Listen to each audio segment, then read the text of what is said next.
na-stroke po ako. 2 beses na ho ako na-stroke. Ngayon, marami akong iniinom na gamot. Ang aking pong diabetes, 300.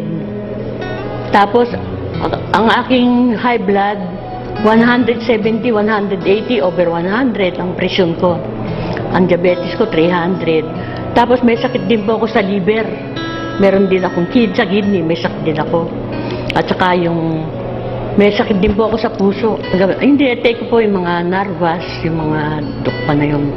Pero ganun pa rin. Bakit mataas pa rin ang presyon ko? 170, 180, hindi mo mabaksak na pan. Ang diabetes ko mataas din. Ngayon, minsan nagpa-toxic ako dun sa Citizen. Nagpa-toxic ako. May nag-alok sa akin ng Alive. Sabi niya ganun. Ito po, misis, sabi niya ganun. Mabuti po ito sa mga na-stroke, tsaka magaling po itong Alive na ito.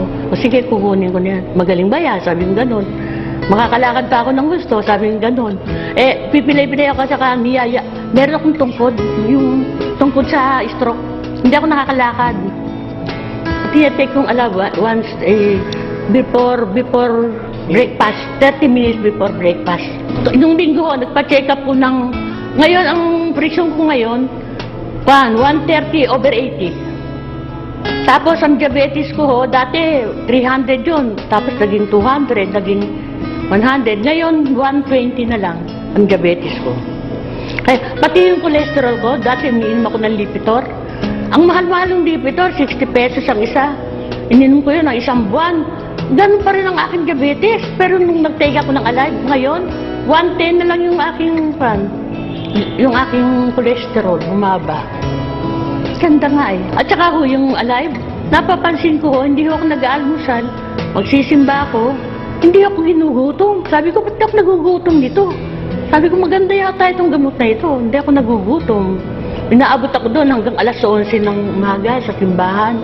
Hindi ako ginugutom. Pag uwi ko, tanghalian ang kakain ko. Nakakalakad ako ng straight ngayon, pag-take ko ng Alive. Kaya sinasama nila ako ngayon. Ang ganda-ganda ng kanin. Tsaka, pagising ko sa umaga, sasabihin ko sa salamin, ay, ang ganda ko yata ngayon. Maganda ko yata ngayon. At saka healthy ako ngayon. Ayun nga nun.